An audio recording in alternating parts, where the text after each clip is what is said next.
আসসালামু আলাইকুম। আশা করছি সবাই অনেক অনেক ভালো আছেন, দেশ এবং বিদেশ যে যেখানে দেখছেন। তো আজকে হচ্ছে ভিডিওটা হচ্ছে সকাল থেকে আপনাদের সাথে শেয়ার করব। মোটামুটি সকালবেলা থেকে বিকাল পর্যন্ত কী কী কাজ করি সবগুলোই থাকবে আজকের ভিডিওতে। তো এই তো সকালবেলা ঘুম থেকে উঠে প্রথমে আমি জানালাগুলো খুলে দিলাম, আর সকালবেলায় যে রোদ উঠে গেছে। তো আজকে সকালবেলা রোদ উঠে মানে অনেক ভালো একটা রোদ উঠেছে। বেশ কিছুদিন যাবত কিন্তু রোদ ছিল না। আর এরকম ওয়েদার ঠান্ডা জ্বর সর্দি এগুলো কিন্তু লেগেই থাকে আমাদের সবার। তো তারপর আমি ওয়াশিং মেশিন সকালে রাতের বেলায় চালু করে কাপড়গুলো ওয়াশিংয়ে দিয়ে রেখেছিলাম। এখন জাস্ট নিয়ে এখন ছাদে চলে যাব। সকাল সকাল ছাদে দিলে তাড়াতাড়ি শুকিয়ে যাবে, আর ঘরে দিলে বারান্দায় অনেকটা টাইম লাগে, আর শুকাতেও কিন্তু দেরি হয়ে যায়। একটার সাথে একটা লেগে লেগে থাকে, তো অনেক সময় লাগে। তো আমি এখন সবগুলো বালতিতে করেছে ছাদে নিয়ে যাব। আর আমাদের ছাদে দিলে কিন্তু রোদের খুব তাড়াতাড়ি শুকিয়ে যাবে, 2-2.5 ঘন্টার মধ্যে আমার সবগুলো কাপড় শুকিয়ে যায়। তো এটা সুবিধা ছাদে দেওয়ার।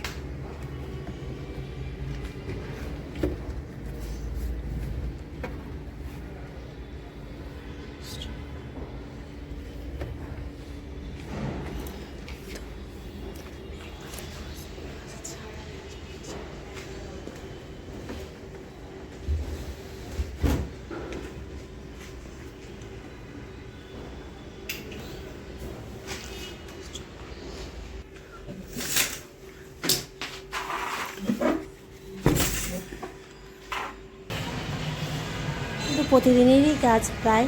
তো এই যে কাপড়গুলো জানালাগুলো সবগুলো রুমের জানালাগুলো খুলে দিলাম, আর সেই সাথে এই যে গাছগুলিতে কিন্তু পানি দিতে হবে। তো সব পানিগুলো, আর যেমন টবে গাছ লাগালে কিন্তু আপনার প্রতিদিন প্রায় 1-2 দিন পর পর যদি পানি না দেন গাছগুলো কিন্তু ভালো হয় না, সুন্দর হয় না। এই জন্য প্রায় 1-2 দিন পর পরে পানি দিয়ে পরিষ্কার করতে হয়, সার দিতে হয়। টবের গাছগুলো কিন্তু এরকমই।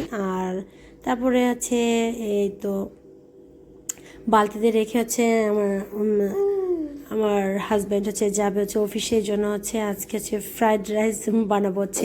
আগের দিনে ভাত ছিল, সে ভাত দিয়ে শীতের মধ্যে কিন্তু এরকম ফ্রাইড রাইস খেতে কিন্তু দারুণ লাগে। আর বালতিতে অবশ্য কাপড়গুলো রেখে দিয়েছি, একটু পরে যাব। তো ওর জন্য ফ্রাইড রাইসটা করি, তারপর যাব। তো আমার হাজব্যান্ডটা আমাকে সাহায্য করতে চলে আসলো কিচেনে, চলো আমি একটু সাহায্য করি।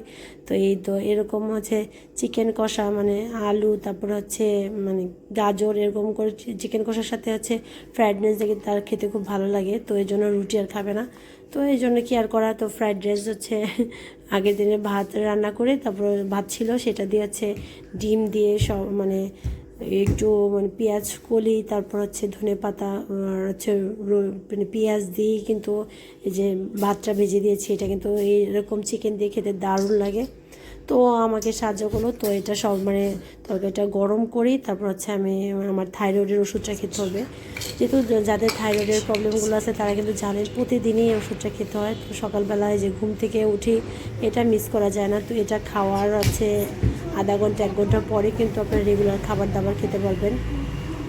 তো এই তো আমার ওষুধ নিয়ে নিচ্ছি। এখন আমার থাইরয়েড ওষুধটা খেয়ে নেব। আর থাইরয়েডের কারণে কিন্তু খুবই সমস্যা হয়, আপনার ফ্যাটি হয়ে যান খুব সহজেই।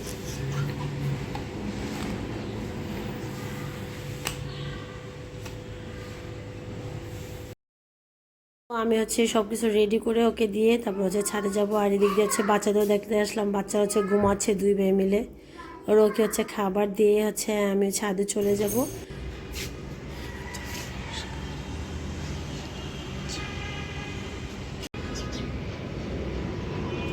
কত রোদ, আর এই রোদের কারণে যে কাপড়গুলো এভাবে দিলে তাড়াতাড়ি খুব শুকিয়ে যাবে, এই জন্য ছাদে সুন্দর করে দেওয়া যায়, দিতে ভালো লাগে। আর 2 ঘন্টার মধ্যে আমার কাপড় শুকিয়ে যায়, ঝামেলা নেই। ওয়াশিং মেশিনের একটু সুবিধা, হাতে কাচতে হবে না। আর এই যে উপর থেকে আমি একটু দাঁড়িয়ে দিয়েছি, নিচে দিয়ে দেখছিলাম, নিচের ভিউটা আসলে দেখতে বলতে ভালোই লাগে আমার কাছে।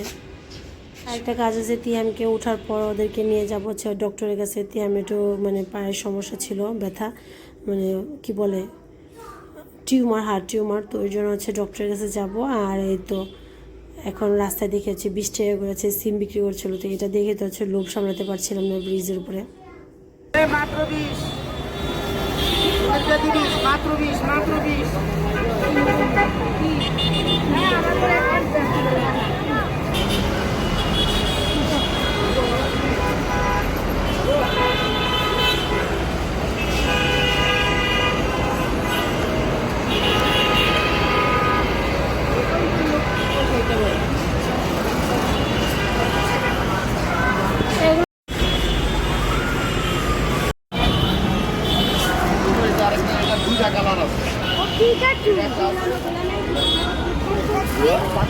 প্রতিদিন বসেন না?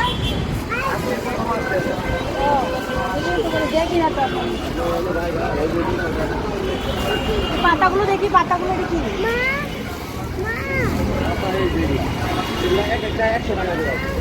এটা 100।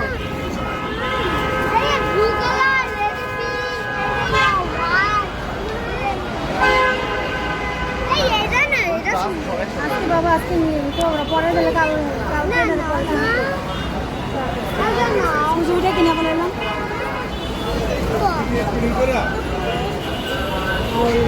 মানে ব্রিজগুলোর উপরে উঠলে এত এত মানে সুন্দর সুন্দর জিনিস দেখে বাচ্চাদের তো যেখানে সেখানে তারা হচ্ছে আটকে যায়। তারা হচ্ছে বিভিন্ন ধরনের খেলনা, ঘর সাজানোর জিনিসপত্র থাকে, তারপর আপনার জরুরি টুকটাক জিনিস কিন্তু অনেক কিছু থাকে ব্রিজের উপরগুলোতে।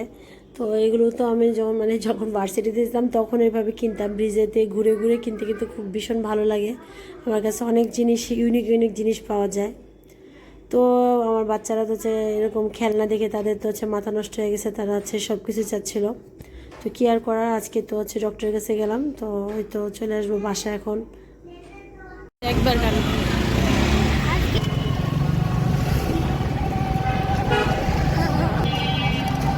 মাত্র দেখছি একজন যেন কি করছে, খেলনা যেন কিভাবে বেচতেছে, বাইকে করে।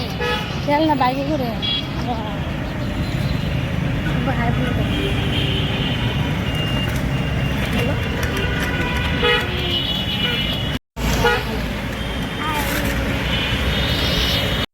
হ্যাঁ, আর সেই না নবাবের কাছ থেকে।